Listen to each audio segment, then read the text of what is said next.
Welcome to another episode of the Federal Newswire Lunch Hour Podcast with your host, Andrew Langer. Well, hey there, everybody. Welcome to another episode of the Lunch Hour with Federal Newswire. I'm your host, Andrew Langer. And if you are listening to us on one of the many fine podcast platforms at which you can find the Lunch Hour, you can always check us out in the studio on the video at our YouTube channel. And either way, please subscribe, leave a like, leave a comment, leave a review, let your friends know and your family members know and your family members' friends and your friends' family members. Let everybody know how much you're enjoying the Lunch Hour. So this episode is an issue that's near and dear to my heart. We've talked about the conflict in Central Europe a number of times before. And obviously, you all know my perspective on this, the issue of the Russian invasion in Ukraine and what that means. Joining us today is Gary Marx. I've known Gary for a very long time. He's a prominent figure in conservative political circles, known for his role in founding the Judicial Confirmation Network in 2004. He served as the executive director of JCN, where he played a key role in promoting judicial restraint by supporting Supreme Court nominees like John Roberts and Samuel Alito during President George W. Bush's tenure. He was instrumental in outreach efforts to conservative voters during the George W. Bush's 2004 presidential campaign. Beyond his work with JCN, Marx has been involved with the Leadership Institute as a volunteer faculty member. He's also recognized for his leadership in religious advocacy. And this is really what we're getting to today, Gary. I know you were taking a deep breath wondering, where's he going with this? Serving as president of the Defenders of Faith and Freedom, president of Defenders of Faith and Religious Freedom in Ukraine, representing Kyiv Global Outreach. This role highlights his commitment to religious freedom and international outreach efforts. Marx's influence extends to his strategic use of media and grassroots campaigns to shape public opinion on judicial confirmations and in dealing with religious freedom, especially in the context of international conflicts. Gary, listen, let's jump right into it. Did you ever think that you would be having to go on the ground to defend religious freedom in a place like Ukraine? Yeah, that's a great question. And, a lot of people always wonder, how did a guy named Marx get involved in this kind of effort too? But when I visited Ukraine in late June to be part of their national prayer breakfast and speak up for religious freedom, I didn't think that if you'd asked me years ago, would this be necessary? No, I wouldn't have thought that the Putin regime could have miscalculated this badly. But that was because I didn't understand the nature of the religious battles that were happening under the surface. The war within the Orthodox Church was serious and strong, and Russia's identity through the Russian Orthodox Church really convinced Putin to launch this holy war, and that's how he views it. Let me, we're going to jump into that in depth. So we've had on Paul Post, who's a professor of international relations at Chicago, talk to him about this. And folks, as we're recording this, Gary just been on the radio with me on WCBM. And I was talking about John Schindler, who is a Russia hand. There are things I disagree with John Schindler about. He and I got into a very vociferous disagreement a decade ago about what the U.S. policy towards Ukraine ought to be. I was calling for a much greater, more activist role on the part of the Obama administration back after Russia invaded Crimea. But Schindler was one of the first to advance the theory, what they call the third Rome. I believe it's the third Rome hypothesis, which is this idea of, in Orthodox churches, how important the vital role that Kyiv plays specifically in all of this, but also this idea of, now in the post-Soviet era, we're now back to this very cozy relationship between the imperialist Russian powers and the Russian Orthodox Church. So, let's have a long discussion about the Third Rome theory, but also the issues of the importance of Kyiv as a city and as a holy site, and then the cozy relationship between the Orthodox Church and the Russian government. Yeah, all good points, Andrew. The idea that Putin has grasped onto and is pushing forward is this idea of the Russian world. And this concept of Russian world does not have any bounds in terms of borders. And then the state, obviously, is first and foremost, and religion must serve the state. It is not the rule of law and religious freedom like we conceptualize in the West and understand and seems as natural as breathing. It is the idea that in this case, the Russian Orthodox Church serves the state, and they, as a spiritual home, view Kyiv like many faiths view Jerusalem. Indeed, they look at Kyiv as the second most holy city in Europe. We would understand that, and they see it as the home of the Orthodox faith. So when they think of going and launching this war and capturing Kyiv, it is not so much to put a Russian flag over the parliament building, the Ukrainian parliament. The visual that they're thinking of, because this is an Orthodox holy war, is capturing the home of the Orthodox Church in Kyiv. I was there as part of the National Prayer Breakfast. We had a huge event with 1,000+ people, and then across the street we walked with a delegation and met with conservative religious leaders in this very place. We had a meeting in the church, the home of the Orthodox Church. And that's when I began to understand the spiritual significance, much like the Dome of the Rock in Jerusalem. Right. That's the idea that this Russian world theology and or worldview is grasped onto, and why Putin did what he did. Right. This is, it's the issue of the Kievskoy Rus, predating the Muscovies and the Muscovite Empire, and how we sort of moved there. And listen, not that I want to bore everybody with a recitation of Russian history, right? But I mean, in the same way that, in the same way that Ukraine, in the modern state of Ukraine, was comprised of a lot of principalities and a lot of different entities coming down to today, that's sort of, that's why, it's funny. I'm sorry, Gary. Let me digress for a second. And one of the things I talk about, I think you know this, I lived on the Eastern Shore of Maryland for 10 years. And it was a very tough lesson for me to learn that anything that I was seeing in front of me in terms of a conflict, that I was missing the maybe even a century previous conflict that had given rise to this, or certainly decades. And I'm sort of jumping in there, having been on the shore for a year, 2 years, or 3 years, 4 years in some cases, but I'm not recognizing sort of the past history here. In the same way, we're talking about very ancient conflicts that are at work here. And some of them obviously religious. And when you put religion into the mix, there's a whole added deep and abiding dimension here. To talk about that.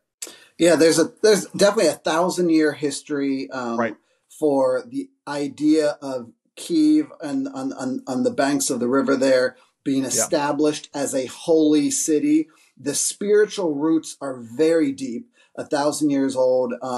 This is an area that was came to Christian faith through disciples traveling there, even 1,000 years before that. So there is a sense in this part of the world of a deep connection to the Christian church, and this element is it's so when you're there and you're breathing this in and starting to understand this history and why this is a spiritual component. There's also the Russian idea of empire that's put into this, but very clearly there are modern day martyrs who are dying for their faith because they're now viewed by Russia as Western agents and allied with the Western church. In the occupied territories, there is not one evangelical or Baptist church that is operating. There is not one Catholic church that is now operating. There's a huge segment of Greek Catholics, 22% of the country identify that way. And there's not one of those places that is allowed to operate in occupied territory. I met two of these priests who were imprisoned in Russia and tortured, and they sat at the table next to me at the National Prayer Breakfast. They had been released in an exchange. And, you begin to, when you meet these people, you understand there are modern day martyrs that have paid a price for their faith. And that is because there is no faith allowed other than the Russian Orthodox Church. They have been manipulating other Orthodox elements, and that's part of their propaganda war. And this is the issue, right? Is this issue of the co-opting of the Russian Orthodox Church in Ukraine as opposed to the Ukrainian Orthodox Church, and how those churches, which we would hope would operate independently and operate to serve the public, are nevertheless, as you said, being operated as instruments of the state. That's why, you have folks on the other side of the issue.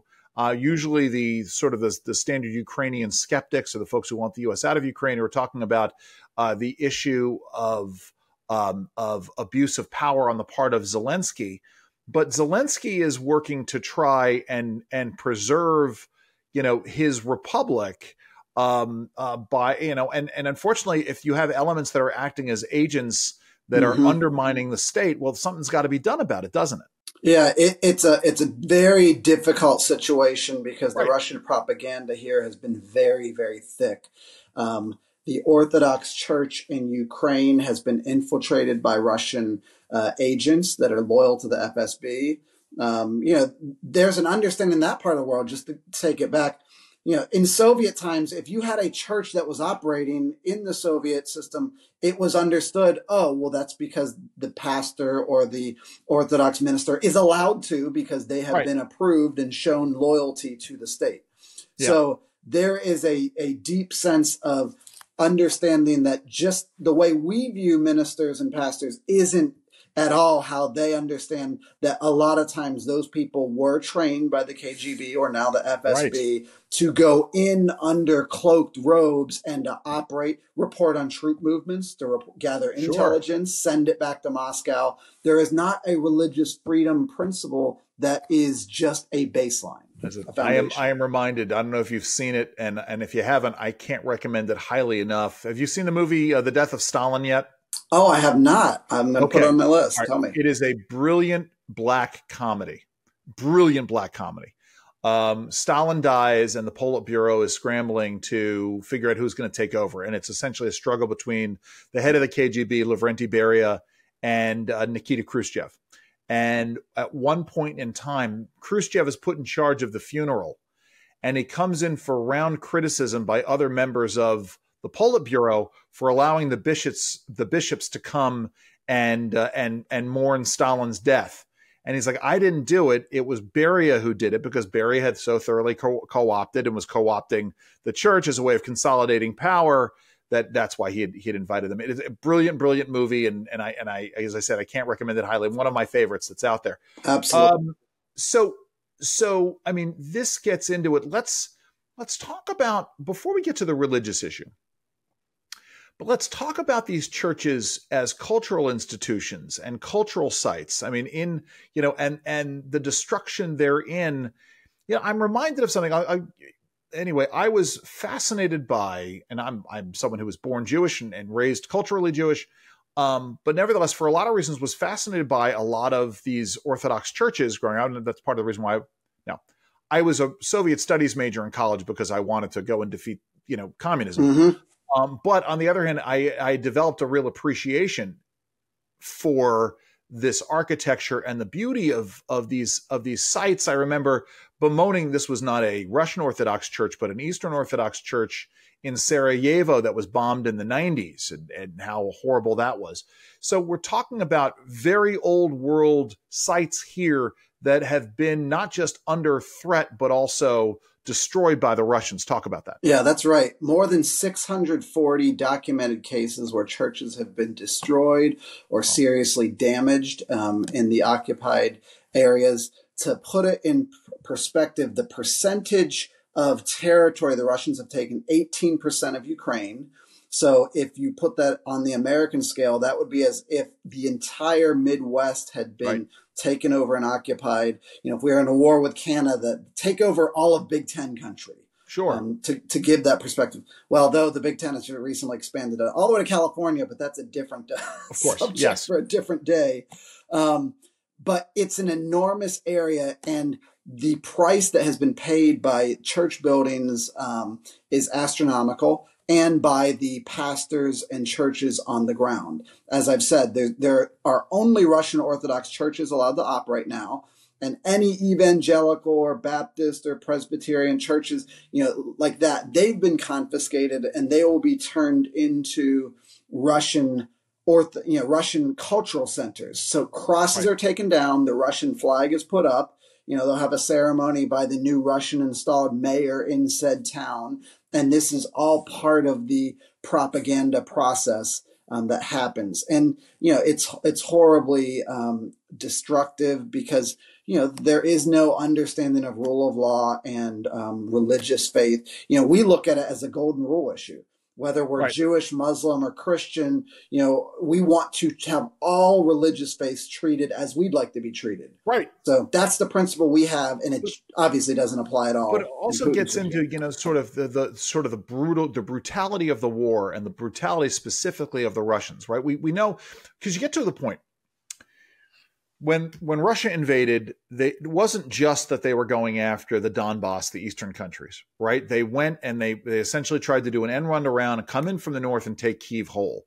And they did this, as you point out, not just to take the seat of government, but to also capture the religious sites. And the reason why they target religion is twofold. Number one, because these churches are giving material support to folks who are harmed by this, but there's also a further demoralization factor when you see this destruction, right? Churches are symbols, they're symbols of hope, not just with their beauty, right? Because they're supposed to lift us all up, right? We see them, that's why they're so beautiful, that we're supposed to revel in the glory that is God. But if these are destroyed, it has its own psychological impact, doesn't it? Yeah, they're trying to destroy Ukrainian culture. There can't be a Orthodox Church of Ukraine that is, a place for Ukrainians to worship. There can only be a place where all of Russians in Russian world are allowed to worship and that are loyal to the Russian Orthodox Church, to the patriarch in Russia, Patriarch Kirill. So that's the very idea, and it's a way to destroy culture. There can't be a separate flag. There can't be a separate, and this is just the beginning. When it goes, if Putin was successful in Ukraine, then it just continues to Poland and the Baltics, Romania, Moldova, an effort to reunite that entire Russian world, which again has no boundaries. Listen, I will tell you, it's interesting you said that because my people are from a segment of northeastern Romania called Suceava County, and it's an area called Bukovina or Buchenwald, which is the beach forest. And Bukovina traditionally was Moldova or Moldavia, depending on when, but it's southern Ukraine, right there on that border, and northeastern Romania, and it was divided there. So what that means is, while they might not, because Russia allowed Romania to exist as a so-called independent state. Remember, I don't know if you remember, but right around Christmas time, because you and I used to go to the Wednesday meetings. I don't know if you still do, but when they would take off for December 25th, Grover wouldn't say that it was for Christmas. He would say that it was for the celebration of Nicolae Ceausescu's death. But the point is that certainly. It may not be all of Romania that would be at risk, but Suceava County and the portions of Romania that were historic Bukovina, those would certainly be at risk. Belarus is obviously a Russian puppet right now. Bulgaria would be at risk. All of these areas, you're absolutely correct. And again, it's not just about the possibility of invasion, but what it comes down to, isn't it, Gary? The issue of undermining the culture, undermining the political mores and the societal mores to make them more pro-Russia aligned. That's what we're talking about. Right. This concept that we grew up with of the Iron Curtain, it never completely died with the end of the Soviet Union. Putin has not given up on having Russian sphere of influence into all of these places. That's his intent. He's using a broader, what we see as a coalition of evil, working with North Korea and China and Cuba and Iran to manipulate, world powers so that he can expand that sphere of influence. That's why they're in Africa with the Wagner mercenary troops and trying to manipulate and bring down different regimes there. This is what's old is new again. This Cold War battle that we maybe understood it's back in a different way, but very similar contours at work. It's like this, right? It's not that we're saying that Putin is a particularly religious man. It's not like the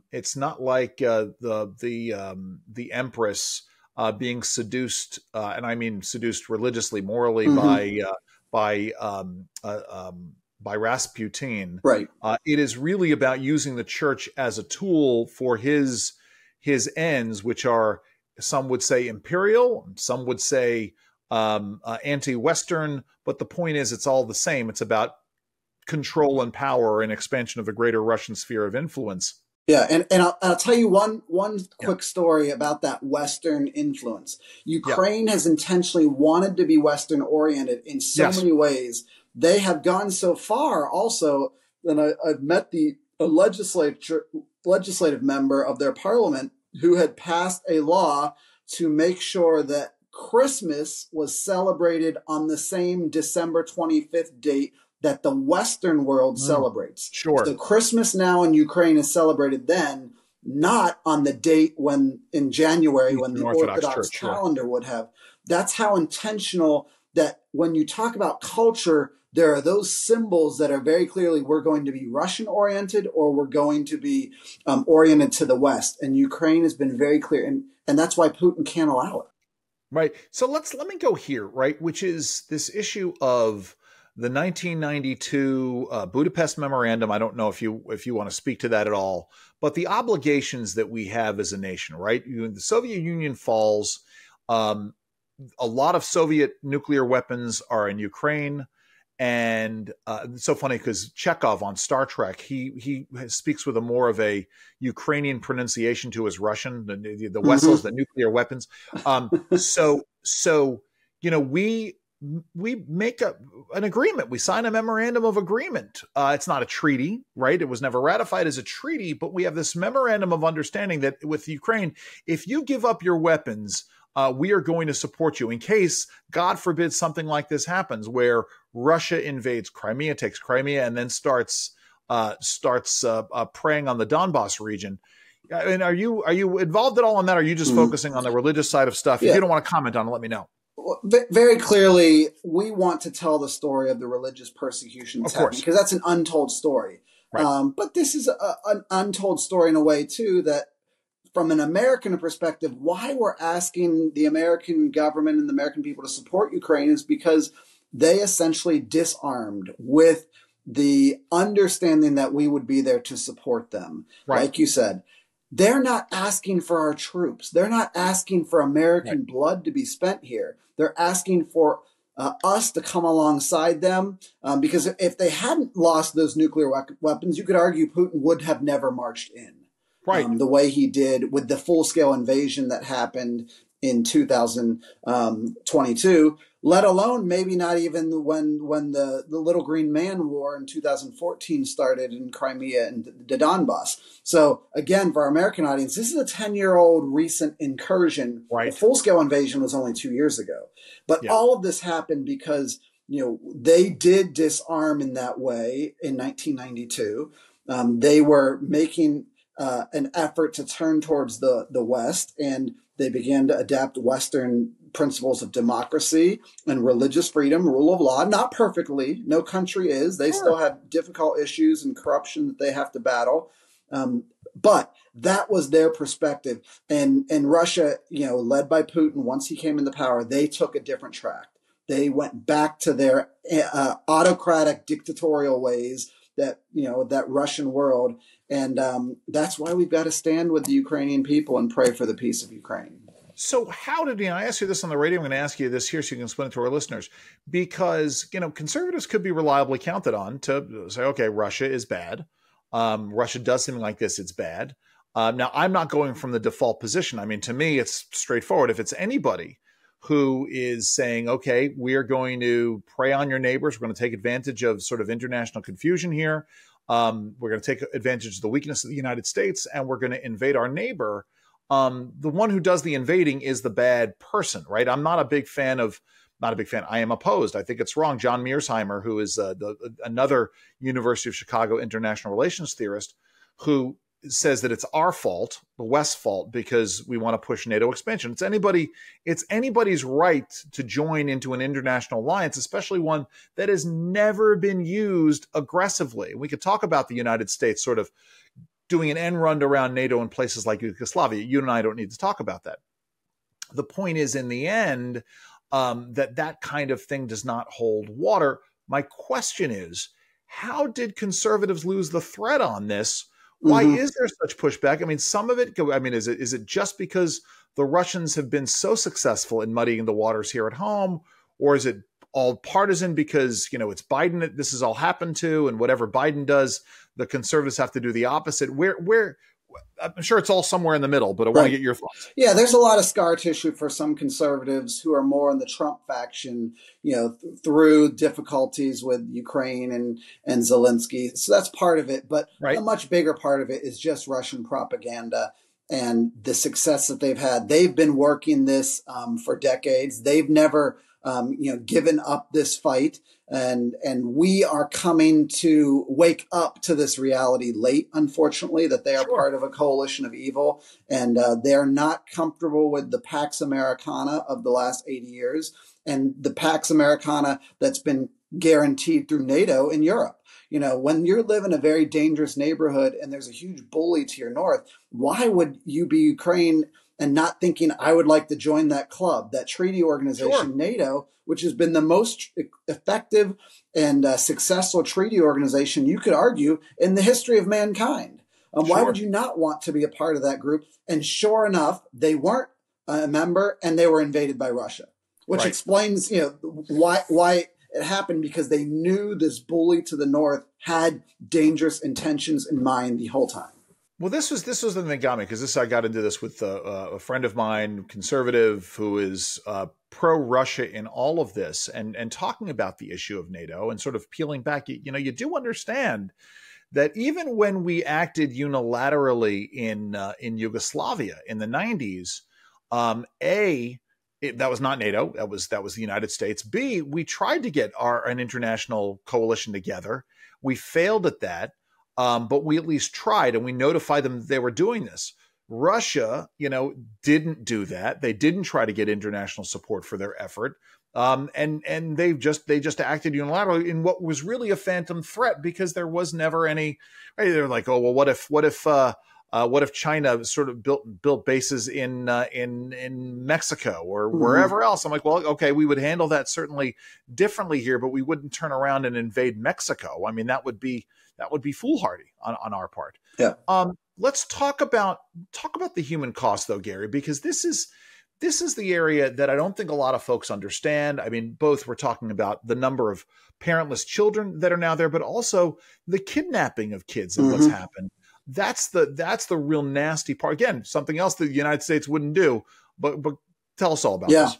So a lot of people understand what's happened in Israel with Hamas abducting and kidnapping children and taking them back to Gaza. And, at this present moment, there's almost 100 that I think are still left in captivity. But think about the scale of what Russia has done. As big of a tragedy as any life is, we have almost 20,000 children, Ukrainian children, that have been taken from their parents, taken from orphanages, taken from places across the conquered territories in Ukraine, the occupied territories, and removed. They're back in Russia at re-education camps, re-education youth centers. They're going to be future fodder for Putin's war machine as they become old enough. We don't know what all the intents are by the Putin regime, but we're talking about almost 20,000 children that parents right now are looking at empty beds in their homes and yearning and praying for their children to be safely returned. In some cases, that has been able to happen. And there are groups working in the occupied territories right now to get these kids back and to to make exchanges and so forth. So this is an ongoing issue that hasn't got a lot of attention. But the reason you asked the question is to help expose and help us understand the nature of evil and the brutality of Putin's regime. This is how far they are willing to go. The tactics that we once thought of as only Stalin-level tactics, those same kinds of things are back. The FSB and the Russian intelligence services are operating, and it's a brutal occupation. No, I mean, and that's exactly it. The cost is just extraordinary, and the longer it goes on, the longer those kids remain in that kind of captivity, the worse off it gets. The long-term impacts, we're not going to be able to understand them for a very long time. So that's, I mean, it's funny because I got a lot of questions here about sort of the propaganda machine and how we get down to it. And let's sort of talk about the misinformation and how we go about. One of my great frustrations early on in the war was, the level of misinformation that comes out of these settings and how that plagues sort of the people's perception of this, right? Or, stories that are very quick to get printed or discussed that we later find out may have been exaggerated. It sort of lends to this impression that we're not being told all these things about the war. Talk about that. Yeah, there is a propaganda battle that continues on a daily basis. What the Russian people hear is entirely controlled. There was recently a story about a Washington Post reporter, I think it was, who went to an area of Russia where the minders had approved the Post reporter to go and meet with different leaders. And the minder was hosted by a Russian agent who's now a member of the parliament named Maria Butina. Some of your listeners might know Maria Butina because she was an agent that had infiltrated CPAC years ago and was trying to act like a pro-Second Amendment Russian and so forth. Well, she was arrested and served prison time here, but she was greeted back in Russia as a great hero and embraced by the state, won a seat in parliament, and is still trying to manipulate American media today. I didn't know she was I didn't hear about that. So I met her. This is a fun little story. This is where we get a little bit more, even more conversational than I normally do on these shows. So I was invited to a dinner, conservative organization dinner. And I met Maria Butina, the gentleman she was dating, who I don't need to mention, but he was, he served. There were 4 men who ran the College Republican National Federation in the 80s. Ralph Reed and Grover Norquist and Jack Abramoff and this other gentleman. And he and Maria were dating, and I was introduced to Maria. And I was immediately struck by how much she reminded me of a woman who had been at the center of the Jack Abramoff scandal, who I will not mention. And I jokingly said, oh, well, Maria Butina translated into English means so-and-so's name. I immediately was like, I've said, this person is bad news. And sure enough, I mean, it was within a matter of weeks that we sort of understood all of this. I had not realized that that she had not just resurfaced. I mean, I know she'd gone back. Right. I didn't realize she was elected to parliament. I mean, did the Washington Post reporter sort of now understand that there was something? They reported on the background, and they were aware of her role, but it was wild to see. That's crazy. When they would talk to locals what they knew and didn't know, and the amount of propaganda that the Russian state had been successful in controlling the narrative with their own people. Wow. And then you think about their efforts with international media. They are very good at propaganda. And, they had Tucker Carlson go to the Subway and grocery store, and, he was wowed and wooed. And, they are good at what they do. We look at that, and laugh now. And think about that. I remember being in that same train station in 1996 when I was in Moscow. Wow. And, yes, it was very impressive. The British built it, and it looked beautiful after the Russian artists, worked over. But It was a propaganda piece, and we understand these things. 100%. It's so funny because I visited in '89, just as they were having sort of their first elections. And I would talk to folks, and they were unaware that elections were happening. This is Glasnost and Perestroika. But right, I mean, going and seeing that, very impressive. Lots of things that were very impressive. And then you peel back the surface. You know, we were really lucky in spring of '89. We were staying in then Leningrad near the World War II Memorial, and the Siege of Leningrad Memorial. And we were able to sort of slip our minder and get off into the local neighborhood. And you saw just the decay. And you got a much better understanding of what was going on there. That's the problem, is that nowadays you get folks that are fed a rasher of nonsense. And unfortunately, right, a story comes out about some victory early on in the war, and it turns out that some of it was exaggerated or some of it was misunderstood. And then, well, don't you see, both sides are propagandizing this. But at the end of the day, one person made the decision to invade another sovereign nation. And one person ultimately then is responsible for every bad decision that has ensued. And that person is Putin. I mean, obviously this is an important piece, the religious freedom component of it.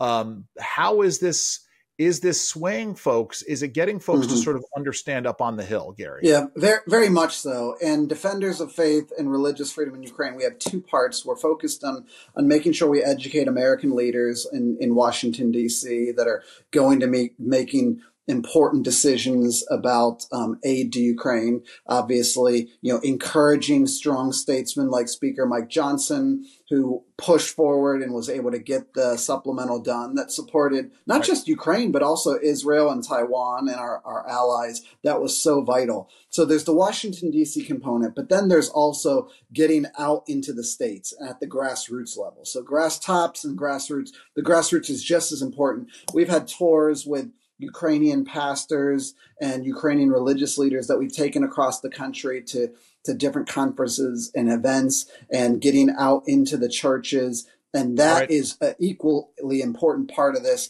And doing the local radio and local media, this is a message that we have to tell the truth of what's happening. And I think most Americans, especially church-going Americans, they can identify with, these pastors who really are part of the Bible Belt of Europe. And when they tell these stories, it's resonating and making a difference. So that's what we're about, and we're going to continue to stay focused in on. It's funny. My colleague, Jerry Rogers. Jerry says at the end of his radio shows and our podcast, "Find the truth, plant your feet, and stand firm." That's what you're doing here, Gary. Before I let you go, because this is something my listeners have heard this countless times now. Before I was conceiving of doing this podcast, I was conceiving of doing a podcast called Outside Interest, because I think it's important for folks to know that the folks who are doing this kind of work, whether it's politics or public policy or international affairs, they have lives outside of this work. Now, I know you may not, because you're so busy doing all the things that you're doing, but talk a little bit about some of your outside interests. When you're not doing this work, how are you occupying your time?